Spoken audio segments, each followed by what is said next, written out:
Hello everyone, how are you all? I hope you all are well and good and studying hard for your exams. So, my dear friends, today I come back with chapter 2 of class ninth, Atoms and Molecules. You all know about atoms and molecules. So, what are atoms? Atoms are the smallest particle of matter. जो matter की smallest unit होती है that is known as atom. And what are molecules? Group of atoms make a molecule. Okay, group of atoms makes a molecule. So in this chapter we'll discuss about atoms and molecules. So, laws of chemical combination. There are two laws of chemical combination given by Lavoisier and Joseph L. Proust as follows. First law is law of conservation of mass. It states that mass can neither be created nor be destroyed in a chemical reaction. अगर कोई भी reaction हो रही है, कोई भी chemical reaction हो रही है, तो हम अपने मन से ना तो मास को क्रिएट कर सकते हैं और ना ही जो गिवन मास है उसको हम डिस्ट्रॉय कर सकते हैं. Clear? Example, A plus B gives a product C plus D. A and B are reactant here and which gives a product that is C plus D. Reactant क्या होते हैं? Reactant are the substances that participate in a chemical reaction. Reactant वो substance होते हैं जो chemical reaction में part लेते हैं. ओके, और product क्या होता है? Product are the new substances. Product क्या होते हैं? न्यू सब्सटेंस होते हैं जो केमिकल रिएक्शन होने के बाद बनते हैं.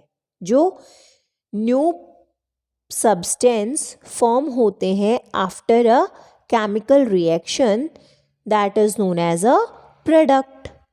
तो मास ऑफ रिएक्टेंट, जो टोटल मास ऑफ रिएक्टेंट है, रिएक्टेंट का जो टोटल मास है वो किसके इक्वल होना चाहिए? Total mass of product. Suppose A plus B 18 grams है टोटल मिला के. A प्लस बी जो रिएक्टेंट है हमारा, उसका टोटल मास कितना है? 18 ग्राम्स. Okay, for example. तो हमारा प्रोडक्ट जो है C प्लस डी, उसका भी टोटल मास कितना होना चाहिए रिएक्टेंट के बराबर? That is 18 gram. Okay, this is law of conservation of mass. That mass can neither be created nor be destroyed. अगर रिएक्टेंट साइड हाइड्रोजन एटम एक है तो प्रोडक्ट साइड भी हाइड्रोजन एटम कितना होगा? एक ही होगा. Clear? Second law is law of constant proportion.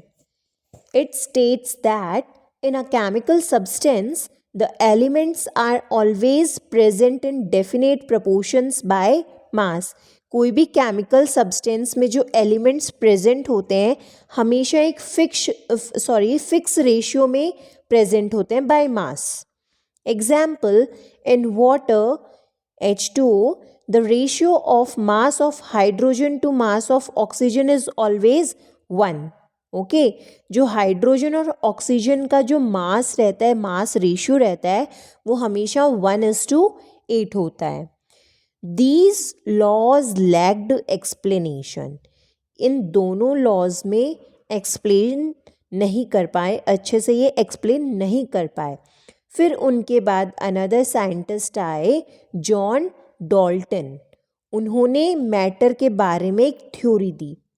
He said that the smallest unit of matter is called atom. जो मैटर की सबसे छोटी यूनिट है उसको उन्होंने क्या बताया? कि ये एटम है. क्लियर?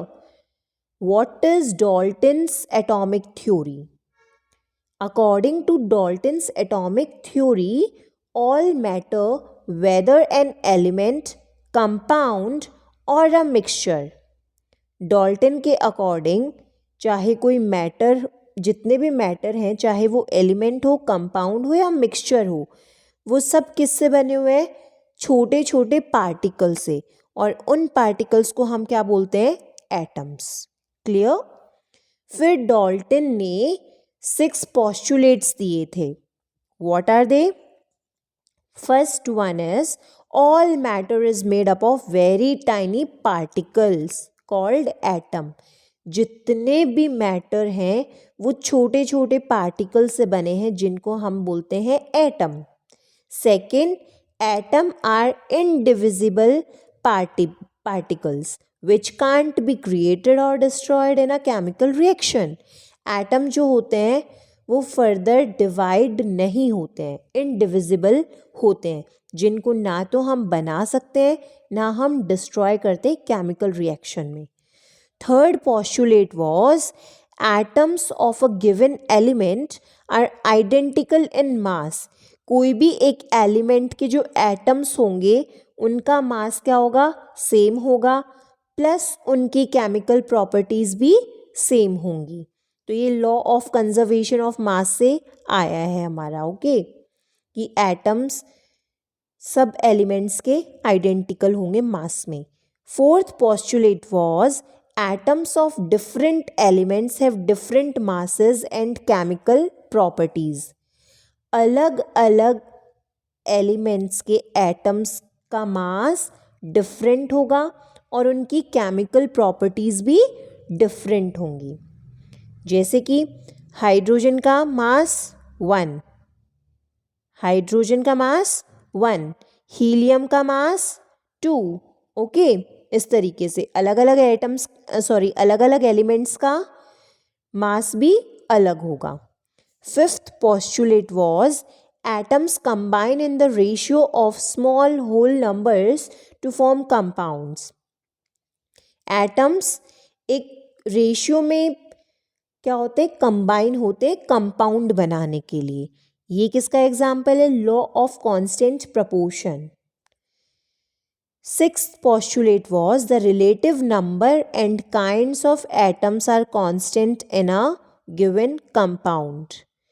रिलेटिव नंबर और टाइप्स ऑफ एटम्स कांस्टेंट रहेंगे एक कंपाउंड के अंदर, okay. Now what is atom? What are atoms? Atoms are the building blocks of all matter। ये हम बोल सकते हैं कि एटम्स बिल्डिंग ब्लॉक्स होते हैं मैटर के। जैसे बॉडी के बिल्डिंग ब्लॉक्स कौन होते हैं? सेल। हाउस के बिल्डिंग ब्लॉक्स कौन होते हैं? ब्रिक्स। इसी तरीके से मैटर के बिल्डिंग ब्लॉक्स को हम बोलते हैं एटम्स।